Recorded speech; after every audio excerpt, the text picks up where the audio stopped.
Good evening, guys. My name is Prachi Putani. Welcome to the economics class. We're starting with the relationship between AC and MC. मैं एक बार दोबारा बता रही हूँ ये वाला AC MC और हम लोगों ने AVC और MC करना था. AC MC, AC is the average cost and the MC is marginal cost. When MC is lesser than AC, AC falls with increase in output. That is when MC curve lie below the AC curve slopes downward. जब MC क्या करता है less than होता है AC से तब वो क्या कर रहा होता है फॉल्स हो रहा होता है AC और उसका आउटपुट साथ साथ उसका बढ़ रहा होता है किस बेस वो अभी हम लोग जब हम लोग वो देखेंगे उसका शेड्यूल और कब तब हमें और क्लियर हो जाएगा. जब हमारा MC लेसर देन होता है AC से तब AC क्या हो रहा होता है फॉल हो रहा है बट साथ साथ हमारा आउटपुट क्या हो रहा होता है इंक्रीज हो रहा होता है. When MC curve lie below the AC curve slopes downward. उस बेसिस पे जो हमारा AC का कर्व होता है वो कैसे बनता है स्लोप्स डाउनवर्ड. किस बेसिस पे बनता है वो slopes downward. Okay, first concept is clear. First point is clear. Second is when MC is equal to AC, AC is constant at its minimum point. That is when MC intersect AC curve, AC is at its minimum point. तब ये क्या कर रहा होता है जब MC AC एक साथ दोनों इक्वल होते हैं कांस्टेंट होते हैं तब वो एक टाइम पे आकर दोनों पॉइंट्स को मीट कर रहे होते हैं एक मिनिमम पॉइंट बता रहे होते हैं. It is called a when MC जब MC का इंटरसेक्ट होता है AC curve AC is at its minimum point तब AC जो होता है वो एक मिनिमम पॉइंट बता रहा होता है इन दोनों के साथ. Okay, next is when MC is greater than AC, AC rises with increase in output when MC curve lie above AC curve, AC curve slopes upward. तो जब MC ग्रेटर देन होते हैं AC से, MC पहले lesser than था अब क्या हो गया ग्रेटर देन हो गया. किस बेसिस पे ग्रेटर देन हो गया कि जब हमारा AC जब राइजेस होगा और साथ साथ उसका इनपुट आउटपुट तो बढ़ता ही रहेगा. आउटपुट क्या होता रहेगा बढ़ता ही रहेगा तभी आपका क्या होगा ये राइजेस करेगा. वे तब when MC curve lie above lie कब करेगा AC कर्व के above. AC curve slopes upward. AC का कर्व जो जा रहा है वो कैसे जा रहा होगा अपवर्ड. हमने देखा था AC का कर्व कैसे बनाया था हम लोगों ने. ओके, तो नेक्स्ट इसका एक बार हम लोग शेड्यूल देख लेते हैं. ओके देखो MC जब रिलेशनशिप बता रहा है ये MC और AC का. AC कैसे बनता है जब हमें आउटपुट और TC गिवन होगा. ओके, जब हमें TC गिवन नहीं होगा टीसी हमें गिवन नहीं होगा तो हम लोग क्या करेंगे उसको पूरा कॉन्सेप्ट बताएंगे कैसे रिलेशनशिप बता रहे हैं. देखो आप लोग पहले तो सबसे पहले ये याद रखना कि आप लोग how to find AC and MC. आपको जब TC गिवन है तब AC MC कैसे फाइंड आउट करोगे क्योंकि इसी के बेसिस पे निकलना है. ठीक है, AC भी TC के बेसिस पे निकलेगा और MC भी TC के बेसिस पे निकलेगा. तो कैसे निकला AC आप बता सकते हो मुझे. टेल मी आप AC कैसे निकाला आप लोगों ने. ऊपर का तो हमने छोड़ दिया 18 इसको डिवाइड कर दिया. 18 divided by 1 18. 22 divided by 2 11. 27 divided by 3 9. 36 divided by 4 9. 47 divided by 5 9.40. Okay, जब आपको टी से गिवन होगा तभी आप AC निकाल सकते हो ऐसे मत निकालना कभी भी. ठीक है, अब MC कैसे निकाला इन लोगों ने. MC ऐसे निकाला इसको माइनस करते गए. मतलब ये तो ऊपर का स्लैश में डाल दिया. 18 minus 12 6. 22 divided minus 18 4. 27 divided minus 22 5. 36 minus 27 9. 47 minus 36 11. Clear है यहाँ तक. Any doubt. No. Okay clear. अब हम इसका फेस देख रहे थे इसका रिलेशनशिप कैसे बता रहा था कि जब देखो हमारा AC लेसर देन था MC is lesser then AC. तो देखो यहाँ पे जो है ये AC की कम होती जा रही एक टाइम पे आकर और ये एक टाइम पे आकर कम हो रहे फिर एक टाइम पे आकर बढ़ गई है. ठीक है, यहाँ पे देख रहे हो यहाँ पे सिर्फ 6 से 6 4 5 ये लेस हुए जा रहे हैं. 6 4 फिर 5 कम हो गया ना, लेसर देन हो गया MC। अब एक टाइम पे आकर वो लोग क्या कर रहे हैं, सेकंड पार्ट में सेकंड फेज क्या है, वो एक टाइम पे आकर एक मिनिमम पॉइंट बता रहे हैं। तब 9 9 आ गया, राइट। ये देखो ये AC जो है ये क्या हो रहा है, कम होता जा रहा है। और MC पहले कम हो गया, पहले कम होगा और फिर एक बढ़ गया। तो इस बेसिस पे कभी कभार होता रहता है। बट जब उसका सेकंड फेज आया तो सेकंड फेज पे उसका जो हो गया, वो एक टाइम पे आकर क्या हो गया, ये लोग मिनिमम एक कांस्टेंट मैक्सिमम हो गए, एक मिनिमम पॉइंट पे मिलने लग गए। Okay. And last phases MC is greater then AC। MC greater than AC से होता है तब वो MC बढ़ गया उसका, और AC क्या हो गया, कम। क्लियर है यहाँ तक? Any doubt? No. Okay, clear.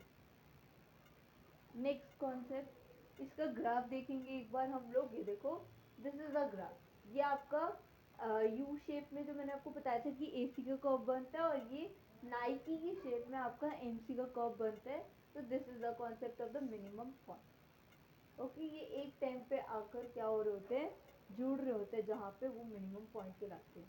Okay, आप ऐसे ही MC AC का प्रिपेयर कर लो ग्राफ। क्लियर है? Okay. Next is relationship between ABC and MC। अब हम पढ़ेंगे रिलेशनशिप किसका, ABC एंड MC। ABC क्या है, average variable cost, and MC is marginal cost. When MC is lesser then ABC, जब लेसर देन ABC होगी तब ABC क्या करेगी, फॉल्स करेगी। विद इंक्रीज इन आउटपुट, तब उसका आउटपुट क्या हो रहा होगा, इंक्रीज हो रहा होगा। जब ABC फॉल कर रही होगी तो उसका आउटपुट क्या हो जाएगा, इंक्रीज हो जाएगा। क्लियर है? When MC curve lie below the ABC curve, जब MC का कर्व लाई कर रहा है बिलो, किसके बिलो कर्व करेगा, ABC कर्व। किसके बिलो करेगा, ABC कर्व के, average variable cost. ABC curve slope downward, जो उसका कर्व का स्लोप होता है वो कहाँ पे जाता है, वो डाउनवर्ड बेसिस पे जाता है। क्लियर है यहाँ तक? Okay, this is the first point. आपको ऐसे ही लिखते हैं, आप पहले पूरा फर्स्ट रिलेशनशिप लिखोगे ऊपर, देन आप लोग ये पूरा कॉन्सेप्ट लिखोगे। Okay, next point. ओके, तो next point is with MC is equal to ABC, जब ये एक टाइम पे आकर MC is equal to ABC constant होते हैं तो वो एक मिनिमम पॉइंट बता रहे होते हैं। अभी मैंने आपको बताया था वैसे MC इसी में हो रहा था। फिर MC इंटरसेक्ट, जब इंटरसेक्ट कर रहा होगा MC ABC कर्व के, तब वो एक टाइम पे आकर उसको एक मिनिमम पॉइंट बता देगा, ABC is at its minimum point. Okay, this is the concept, this is the second point of the minimum point जो आपको पूछ सकते हैं। When MC is equal to ABC, it is known as the minimum point. Okay, clear है? Next, this is the third point, this is the last point. When MC is greater than ABC, rises with increase in output, तब ABC क्या कर रहा होता है, rises कर रहा होता है, साथ साथ उसका आउटपुट क्या कर रहा होता है, same way increase. When MC curve, जब MC का कर्व लाई करेगा अबव ABC कर्व के ऊपर, तब ABC का स्लोप जो है क्या होगा, अपवर्ड होगा। ये याद रखना, आपको पॉइंट्स में आपको MCQ के बेसिस पे पूछ सकते हैं। जब MC कर्व लाई करेगा ABC कर्व पे, तब उसका स्लोप क्या होगा, अपवर्ड स्लोप होगा, और उस बेसिस पे उसका डाउनवर्ड स्लोप हो जाएगा। ओके, क्लियर है? अब इसका शेड्यूल एक बार देख लेते हैं। Okay, this is the schedule and this is the curve. जब आपको ABC गिवन होगा और आपको MC निकालना, MC भी आप लोग ऐसे निकालोगे, MC आप बहुत सारे तरीकों से निकाल सकते हो। ओके, तो कुछ कुछ कॉन्सेप्ट जब मैं आपको फॉर्मूलेज, अभी इसी में क्लास जो होगी आपकी लास्ट क्लास है कॉस्ट की, क्योंकि तो अब बहुत लंबा नहीं चलाना चाहती मैं कॉस्ट को। Okay, so this is a concept. अभी हम लोग टॉपिक पे आते हैं। आउटपुट आपको गिवन है 0 1 2 3 4 5। क्लियर है? TVC गिवन है आप लोग को 0 6 10 15 24 35। क्लियर है? अब आपको हाउ टू फाइंड ABC, अब ABC कैसे फाइंड आउट करोगे, टेल मी। आप लोग ABC को इस बेसिस पे फाइंड आउट करोगे, देखो 6 का 6, 6 divided by 1 6, 10 divided by 2 5, 15 divided by 3 5, 24 divided by 4 6, 35 divided by 5 7। Clear है यहाँ तक? Any doubt? ABC निकल गया। ABC का फॉर्मूला होता है TVC डिवाइडेड बाय आउटपुट, और क्वांटिटी बोल सकते हैं। And how to find MC, MC कैसे फाइंड आउट करना है, ये देखो। MC आप लोग इस बेसिस पे सिक्स का सिक्स आ जाएगा, 10 में से 6 गए 4, 15 में से 10, 15 में से 10 5, 24 माइनस 15 9, 35 माइनस 24 11। क्लियर है यहाँ तक? Any doubt? ओके, तो अब इसका फेस देख लेते हैं। जब M C is lesser than A B C है, तो ये देखो यहाँ से 6 से 4 पे आ रहा है और ये 6 से 5, तो दोनों कम हो रहे हैं। आप लोग देख रहे हो ए बी सी भी कम हो रहा है और एम सी भी कम हो रहा है, देख रहे हो आप लोग? ओके, और जब एक टाइम पे जब आकर ये कांस्टेंट हो जाते हैं, तो ये 5 5 आ रहा है, ये कांस्टेंट बेसिस पे। ओके, जब भी आप पूरा शेड्यूल प्रिपेयर करोगे तो आपको ध्यान रखना है कि आपको इस बेसिस पे कैसे करना है। क्लियर है? And last concept, N C is greater than A B C, तब आपको क्या होता है 6 to 7, मतलब बढ़ रहा है 9 से 11, ये दोनों बढ़ रहे हैं एक टाइम पे आकर। ठीक है, क्लियर है फेजेस? ओके, तो इसका कर्व देखो, कर्व देखो एक बार इसका। Okay, so this is the curve. आपका जो एम सी है मैंने आपको बताया नाइकी की शेप में बनता है, और ये थोड़ा यू शेप में ही आता है, ए सी का भी और एवरेज वेरिएबल का भी थोड़ा यू शेप में ही आता है। अब देख रहे हो M C is lesser than A V C क्या हो रही होती है तब? फॉल्स हो रही होती है। क्लियर है? when MC is equal to ABC, ABC is constant and its minimum point, आप ऐसे पूरा प्रिपेयर अगर करके रहोगे ना, आप ऐसे पॉइंट्स लिख दोगे, तो ऑफ कोर्स सी बात है आपको मार्क्स मिलेंगे। ओके, क्लियर है? अगर इस बार सब्जेक्टिव पेपर होता है या नहीं भी होता, आई डोंट नो होगा कि नहीं होगा, आगे क्या चल रहा है आने वाले टाइम पे, but I don't know. But आपको जो प्रैक्टिस करनी है, जैसे जैसे मैं बताऊंगी उस बेसिस पे करोगे आप। ओके, व्हेन एमसी इज क्या पता है, when MC is greater then ABC, ABC rises, ABC क्या हो जाता है? राइजेस हो जाता है। क्लियर है? आप पूरा शेड्यूल बनाओगे, तीनों पॉइंट्स लिखोगे, ग्राफ प्रॉपर आप ये लिख कर आओगे, तो आपको पक्का है कि आपको पूरे मार्क्स मिलेंगे इसमें। Okay, next concept, next is this is the basically, ये नॉर्मली ये एमसी का नहीं है, ये रिलेशनशिप बताते हैं एसी एबीसी का। ठीक है, बट इसका ग्राफ इन लोगों ने तीनों में बताया हुआ है, बट नॉर्मली जो है ये एसी और एबीसी का है। एसी और एबीसी में क्या रिलेशनशिप है ये बता रहे हैं लोग, एमसी का नहीं है। एमसी को मैं आप लोग इसको कट कर देना। ओके, एंड एमसी नहीं है, AC and ABC. Okay, okay, so AC is greater then ABC by the amount of AFC. AC जो है ग्रेटर देन एबीसी से, लिखा हुआ यहाँ पे ग्रेटर देन एबीसी बाय किसके बेसिस पे? अमाउंट किसका बताता है वो? एएफसी का। किसका बताता है वो? अमाउंट एएफसी का। क्लियर है? Any doubt? Okay, second is both AC and ABC curves are U shape, दोनों के कर्व मैंने आपको बताया भी यू शेप के बेसिस पे बनते हैं, due to law of variable proportion. ये किस बेसिस पे ड्यू करता है? एक लॉ बताता है, लॉ बताता है, law of variable proportion. Okay, AC and ABC curve never intersect, कभी भी एक दूसरे के साथ इंटरसेक्ट नहीं होते, never intersect each other, as gap between them equal to AFC, AFC can never be zero, और ये कभी भी जीरो नहीं होते। AFC आपको पता है एवरेज फिक्स कॉस्ट कभी भी जीरो हो सकती है? नहीं हो सकती, क्योंकि वो फिक्स कॉस्ट बता रही किसी बेसिस पे। Okay, as gap between them equal to AFC। Clear है तीनों points? Okay, next, next is the gap between AC and ABC curve fall. जब गैप बिटवीन बताते हैं AC और ABC का, तब उसका कर्व क्या हो रहा होता है? फॉल्स में जा रहा होता है, मतलब डाउनवर्ड।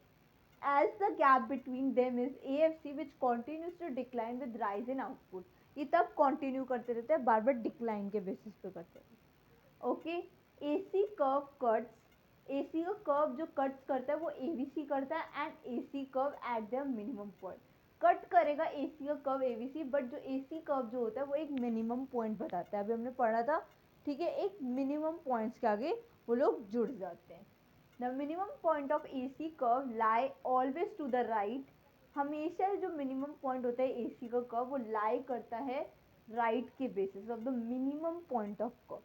तो मिनिमम एक मिनिमम बताता है कर्व का, उस बेसिस पे पूरा AC ABC पॉइंट करते हैं।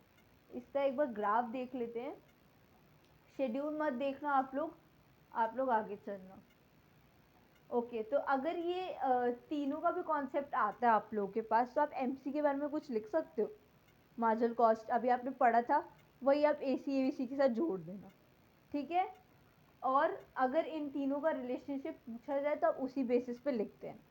और एक कर्व जो बनता है, ये देखो, ये जा रहा है एसी का, ये यू शेप में जा रहा है, ये वाला, this point, this is a AC, this is a AC curve, ये जो जहाँ पे ए यहाँ पे है ना, ये this is the AC curve, okay. और ये जो आपका एमसी का कर्व है, ये यहाँ से शुरू हो रहा है, ये एमसी का कर्व आप लोग का यहाँ से शुरू हो रहा है, ये वाला, देख रहे हो नाइकी वाला शेप। और एबीसी का कर्व हो रहा है यहाँ से शुरू। अभी हमने देखा था एम सी ए सी इंटरसेक्ट हो सकते हैं, ए सी ए बी सी और एम सी इंटरसेक्ट हो सकते हैं, बट ए सी और ए बी सी इंटरसेक्ट कभी भी नहीं हो सकता। आप देख रहे हो कहीं पे इन दोनों का पॉइंट जुड़ रहा है, आप देख रहे हो कहीं पे, आपको कहाँ किसका दिख रहा है इसके अंदर, किसका दिख रहा है, एम सी और ए सी का, और एम सी और ए बी सी का, ओके, इसी का दिख रहा है ना। तो इसी के अंदर कॉन्सेप्ट जो है, ये यहाँ पे एक इधर जुड़ रहे हैं एम सी ए सी के पास, और ये ए बी सी और एम सी जुड़ रहे हैं। क्लियर है यहाँ पे, any doubt? Okay, next concept. Okay, so this is a formulae, and this is not a formula. आप लोग T C T F C, क्योंकि इसका जो फिक्स कॉस्ट होती है तो टोटल कॉस्ट के इक्वल भी बता देते हैं। Okay, so second formula is TC is equal to TFC plus TVC. Okay, this is the formula of the TC. आप लोग TC कैसे फाइंड आउट करोगे, जब आपको TFC भी गिवन होगा और TVC भी गिवन होगा, तो हाउ टू फाइंड TC, तब हम लोग फाइंड आउट कर लेंगे। Then I find out the TC, तब मैं जाकर TC को फाइंड आउट कर लूँगी। क्लियर है? Okay, next is TVC। मुझे TVC फाइंड आउट करना है, तो मैं कैसे करूँगी बताओ, हाउ टू फाइंड TVC। तो मैं टीवीसी को, अगर मुझे टीवीसी फाइंड आउट करना है, तो मैं टीएफसी को क्या कर दूंगी, उधर ले जाऊंगी, जैसे टीसी माइनस टीएफसी मेरा टीवीसी आते हैं। क्लियर है यहाँ तक? ओके, नेक्स्ट इज, अब मुझे निकालना है टीएफसी। अब मुझे ये निकालना है, अब मुझे टीएफसी निकालना है, तो मैं टीएफसी कैसे फाइंड आउट करूंगी, मैं यही काम करूंगी, टीवीसी को उधर ले जाऊंगी और माइनस कर दूंगी, और मेरा टीएफसी आ जाएगा। क्लियर है? Any doubt? No. Okay, next is AC is equal to TC. AC is equal to TC divided by output. जब आपको AC गिवन होगा, अभी मैंने आपको बताया था TC निकालना, कि अगर AC कैसे निकालना है, TC डिवाइडेड बाय आउटपुट अगर आपको गिवन है, तो आप AC निकाल सकते हो। और अगर यही काम मुझे TC निकालना पड़े, तो मैं AC की वो TC निकालना पड़े, तो मैं क्या करूँगी, क्या करूँगी, आउटपुट को उधर ले जाऊँगी, मल्टीप्लाई हो जाएगा, क्योंकि इधर डिवाइड हो रहा है, उधर जाकर क्या हो जाएगा, वो मल्टीप्लाई हो जाएगा। नेक्स्ट इज, अगर मुझे निकालना है, अब नेक्स्ट है एवीसी। एवीसी कैसे निकालोगे, जब आपको टीवीसी गिवन होगा तब आप एवीसी निकाल सकते हो, टीवीसी डिवाइडेड बाय आउटपुट। और यही काम अगर मुझे टीवीसी निकालना है, तो मैं आउटपुट को उधर ले जाऊँगी, उसको मल्टीप्लाई करने के लिए भेज दूँगी। Okay, next is AFC is equal to TFC divided by output.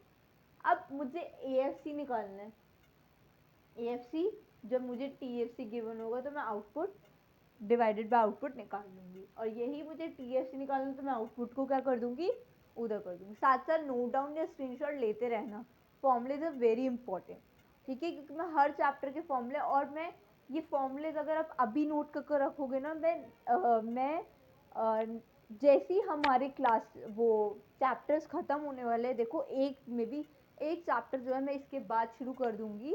Okay, इसके बारे में हम पहले बाद में बात करते हैं, पहले हम लोग इसको कंप्लीट करते हैं। AC निकालना है मुझे, AC, तो मैं AFC प्लस ABC निकालूंगी। ओके, AFC होना चाहिए और ABC होना चाहिए, और यही काम अगर मुझे AFC निकालना हो या ABC निकालना हो, तो मैं इसको उधर माइनस पे कर दूंगी, तो मेरे दोनों आंसर्स आ जाएंगे। ओके, तो यही था वो AFC अगर निकालना हो, तो MC n स्मॉल में है, इज इक्वल टू TCN। ये आपको पता है ना, TC अगर आपको गिवन हो, तो आप उसको ऊपर से नीचे माइनस करते रहते हो MC के लिए। ओके, और एनसी को हम लोग टीसी डिवाइडेड बाई क्यू के बेसिस पे भी निकाल सकते हैं और टीवी से डिवाइडेड बाई क्यू के बेसिस पे निकाल सकते हैं. क्यू इज अ आउटपुट, वही है. क्यू क्वांटिटी एक आउटपुट ही है. ओके उसकी क्वांटिटी ही बता रही है. ओके क्लियर है, नोट डाउन कर लिया. Okay next is question answers. There are some questions. Okay, we will revise it. Can AC fall when MC is rising? जब AC fall कर रहा होता है तब MC क्या कर रहा होता है? Rising कर रहा होता है. तो क्या answer is say yes or no? Answer is right or wrong? Tell me incorrect or a correct? Tell. It's a correct. Yes. Yes. जब AC fall कर रहा होता है तब MC क्या कर रहा होता है? Rising because of MC is lesser than AC. Clear है. Okay. Can AC rise when MC is falling? जब AC राइज कर रहा होता है तब MC क्या फॉलिंग कर रहा होता है? नो. ओके तो नो, AC कांट राइज. जब AC राइज नहीं कर रहा तब MC फॉल भी नहीं करता है. ठीक है, तब वो क्या होता है? इंक्रीज ही हो रहा होता है. Okay this is the last question. Can there, ये बी है, बीई लगा लेना. Be some fix cost in the long run, if not why? There is no fix cost. कोई फिक्स कॉस्ट नहीं है इन दी लॉन्ग रन. ठीक है, इसके अंदर कोई भी फिक्स कॉस्ट यूज नहीं होती है लॉन्ग रन के अंदर. एज एवरी जितने भी इनपुट्स है वो सारे क्या होते हैं? वेरिएबल्स कहलाते हैं. जितने भी इनपुट्स बिकम्स, वो सारे क्या कहलाते हैं? बिकम्स. जिसके बेसिस पे करते हैं? वेरिएबल्स के बेसिस पे करते हैं. ओके इसकी जो कोई भी फिक्स कॉस्ट लॉन्ग रन के बेसिस पे नहीं होती. हम लोग बिजनेस पे करते हैं तो उसकी फिक्स कॉस्ट जो होती है वो कभी भी लॉन्ग रन के बेसिस पे नहीं चलती है. ओके तो this is the last concept. आपका ये जो कॉस्ट है कंप्लीट हो गया है. और इसकी जो न्यूमेरिकल्स हैं हम लोग जैसे जैसे हमारे सारे चैप्टर्स खत्म हो जाएंगे मैं इसके बाद सब कुछ रिवाइज करवाने वाली हूँ. इंडेक्स, सम, स्टैटिस्टिक्स, माइक्रो, जितने भी चैप्टर आपके सेकेंड टर्म में आने हैं वो मे बी आपका जो अब सिलेबस रह गया, आपका एक सप्लाई रह गया. ओके जो जो मेरे पास नॉर्मली गूगल के बेसिस पे आया है सिलेबस. ओके तो वो आपका मे बी एक चैप्टर, वो कह रहे एक चैप्टर जो मैंने आपको देखा है वो एक चैप्टर रह गए सप्लाई. और एक दो पॉइंट्स हैं जो मुझे उसके बेसिस पर दूसरे उसके करवाने हैं. इसी के अंदर है जो जो मुझे करवाना होगा, जो जो मेरा रह जाएगा. अब मेरा जो चैप्टर शुरू होगा कल से, वो सप्लाई शुरू होगा. कल भी आपकी क्लास होगी. अब आपको रेगुलर एक एक दो दो क्लासेस मिलती रहेंगी अब रेगुलर. ओके क्योंकि बीच में थोड़ा ब्रेक हो गया आप लोग का बहुत लंबा. तो अब मुझे जो चैप्टर करवाना है मुझे ख़त्म करवाना है सप्लाई भी. और फिर हमें करनी है अपनी जनवरी से रिव्यूज. ओके तो हम लोग अब जो करेंगे, हम लोग जनवरी से सप्लाई ख़त्म होती है और एक दो पॉइंट्स और जितने भी है मुझे एक परफेक्ट कंपटीशन के डिटर्मिनेट्स पर पढ़ाने. तो जो भी मेरे को एक प्राइस सीलिंग, प्राइस फ्लोर, ये सब खत्म हो जाएगा तब मैं आपको आऊँगी आपकी रिवीजन कराने. क्योंकि वो छोटे छोटे टॉपिक्स हैं, उसमें वो पूरा चैप्टर्स नहीं आना है आपका. ओके लास्ट के चैप्टर्स आपके पूरे नहीं आने हैं. तो आप लोग सिर्फ रिवाइज करोगे. और अब जो मैं आपको फॉर्मूलेस दे रही हूँ आप लोग इस चैप्टर को रिवाइज करो. अब मैं सप्लाई शुरू कल से कर दूँगी. Starting we are going to start with the chapter number 9 supply. Okay तो अब आपको ये कंप्लीट करो इस चैप्टर को और हम लोग कल दोबारा मिलते हैं सप्लाई के लिए और रिवाइज करते हैं. Okay please like share subscribe my video and thank you so much.